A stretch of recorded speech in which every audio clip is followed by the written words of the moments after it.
College খোলা কিন্তু school বন্ধ। কেন্দ্রীয় বাহিনী থাকার ব্যবস্থা করার জন্য আজ থেকে অনির্দিষ্টকালের জন্য বন্ধ থাকবে বেথুন স্কুল। অভিভাবকদের হোয়াটসঅ্যাপ গ্রুপে গতকাল জানিয়ে দেওয়া হয়েছে বিষয়টি। স্কুল কর্তৃপক্ষ জানিয়েছে আজ থেকে লোকসভা ভোটের জন্য বেথুন স্কুলে কেন্দ্রীয় বাহিনী এসে থাকবে। তাই আজ একাদশ শ্রেণীর পরীক্ষা বেলা 1টার বদলে 11টা থেকে শুরু হবে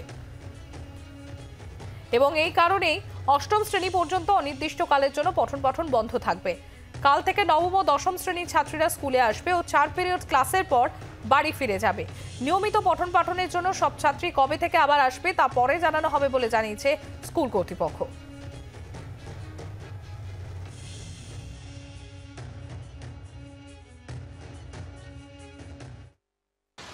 তুমি কি জানতে যে স্কুলটা আজকে বন্ধ? না। আচ্ছা, কেমন কোন ক্লাস? 1। একাদশ শ্রেণীর পরীক্ষাটা তো আজকে ছিল, সেটা 11টা থেকে যথারীতি নিয়ম মেনে হবে এবং আমাদের মেয়েদের যেটা আছে ক্লাস 1 থেকে 8 পর্যন্ত আপাতত দৃষ্টিতে দেখা যাচ্ছে, কিন্তু ক্লাস কিন্তু হবে, রীতিমতো হবে। ম্যামেরা কিন্তু বারবার এই কথাই বলেছেন, পড়াশোনা বা পঠন পাঠন খুব শীঘ্র জানানো হবে। পরে বলতে এমন নয় যে 1 সপ্তাহ বা 10 দিন পর জানানো হবে, খুব শীঘ্র জানানো হবে এবং রীতিমতো পঠন পাঠন হবে। জানানি তো বুঝতে পারছি না, ফোনটা তো আমার কাছে থাকে না, ওর জন্য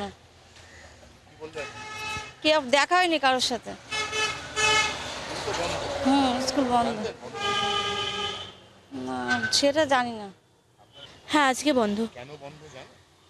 না সেটা কিছু বলেনি, একবার বলেছে শুধু যে কেন্দ্রীয় বাহিনীর কেউ এসে আমাদের স্কুলে থাকবেন, সেই কারণে আজকে বন্ধ থাকছে।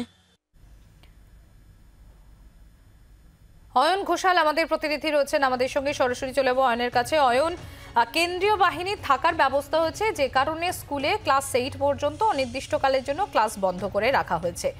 জেনারেলি এরপর অর্থাৎ এই যে অনির্দিষ্টকালীন এই যে একটা অনিশ্চয়তার মুখে পড়েছে, স্কুল কর্তৃপক্ষের তরফ থেকে কি জানানো হচ্ছে এখনো পর্যন্ত? অভিভাবকরাই বা তারা কি বলছেন গোটা বিষয়টি নিয়ে? হ্যাঁ, প্রথমেই বলে রাখি যে এরিয়া ডমিনেশনের জন্য ভোটারদের মধ্যে কনফিডেন্স তৈরির জন্য লোকসভা ভোটের নির্ঘণ্ট বা দিনক্ষণ ঘোষণার অনেক আগেই কেন্দ্রীয় বাহিনী খুব সম্ভবত আর কয়েক ঘন্টার মধ্যে কলকাতায় পা রাখতে চলেছে। 10 কোম্পানি কেন্দ্রীয় বাহিনী কলকাতার জন্য মোতায়েন, তার মধ্যে 1 কোম্পানি খুব তাড়াতাড়ি এসে পড়তে চলেছে এবং তারা এসে পড়ার পরে তাদের প্রাথমিক যে শেল্টার, এই শেল্টার হিসেবে হেদুয়ার ঠিক উল্টো দিকে বেথুন স্কুল, সেই স্কুলের একটি বিল্ডিং, 3 তলা বিল্ডিং, তার পুরোটাই তাদেরকে ছেড়ে দিতে হবে। এটা কম্পালশন, কারণ এটা প্রশাসনের সিদ্ধান্ত, যে সিদ্ধান্ত সরকারি বা সরকারি অনুদান প্রাপ্ত যে কোনো স্কুল তারা শেষ পর্যন্ত মানতে বাধ্য হন। এক্ষেত্রে সব থেকে বড় যে প্রশ্ন, যেটা ম্যাটার অফ কনসার্ন, সেটা হচ্ছে পড়ুয়াদের কি হবে। প্রথম থেকে অষ্টম শ্রেণী পর্যন্ত ছাত্রী, যাদের সংখ্যা সব মিলিয়ে প্রায় 943 জন, তারা কিন্তু আতান্তরে পড়েছে। তাদের অভিভাবকদের মধ্যে কেউ কেউ যারা ক্লাস 9 বা 10-এর গার্জেন, তারা কনফিডেন্ট, কারণ স্কুল কর্তৃপক্ষ ইতিমধ্যেই জানিয়েছেন যে নবম, দশম, একাদশ, দ্বাদশ এই ক্লাসগুলিকে তারা হ্যাম্পার করবেন না। স্কুলের অন্য যে বিল্ডিং রয়েছে সেখানে তাদের ক্লাস হবে এবং সেই ক্লাসটা হবে অফলাইন, অর্থাৎ স্কুলে এসে তারা পড়াশোনা করতে পারবে। প্রশ্নটা হচ্ছে প্রথম থেকে অষ্টম শ্রেণী পর্যন্ত তাহলে কি ভোট পর্ব না মেটা পর্যন্ত এই বিপুল সংখ্যক ছাত্রীকে অনলাইন ক্লাসের ওপরেই আপাতত নির্ভরশীল থাকতে হবে?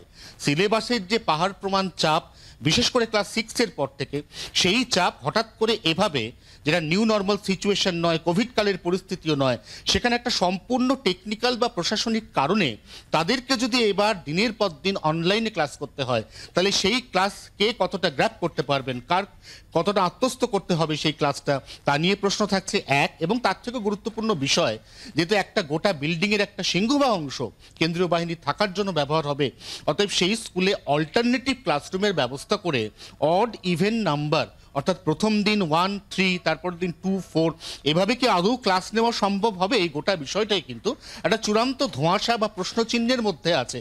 এবং স্কুল কর্তৃপক্ষ তারা জানাচ্ছেন জি 24 ঘন্টাকে যে গতকাল তারা বিকেল 4টের সময় প্রথম স্থানীয় থানা সূত্রে এই ইন্টিমেশনটা পান।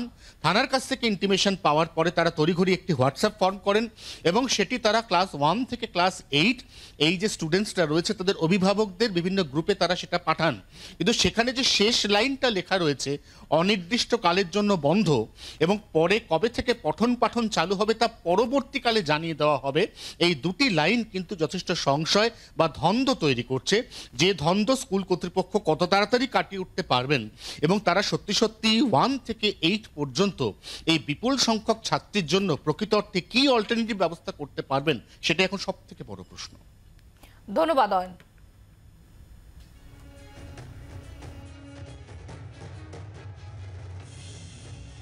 কালকে আমাদের কাছে অফিসিয়ালি কালকে খবর এসে পৌঁছেছে।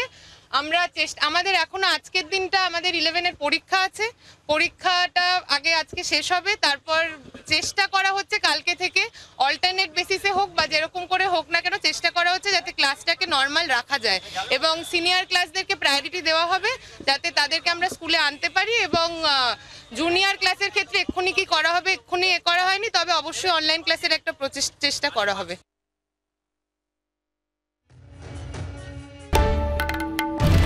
বাংলার আওয়াজ, বাঙালির আবেগ, জি 24 ঘন্টা।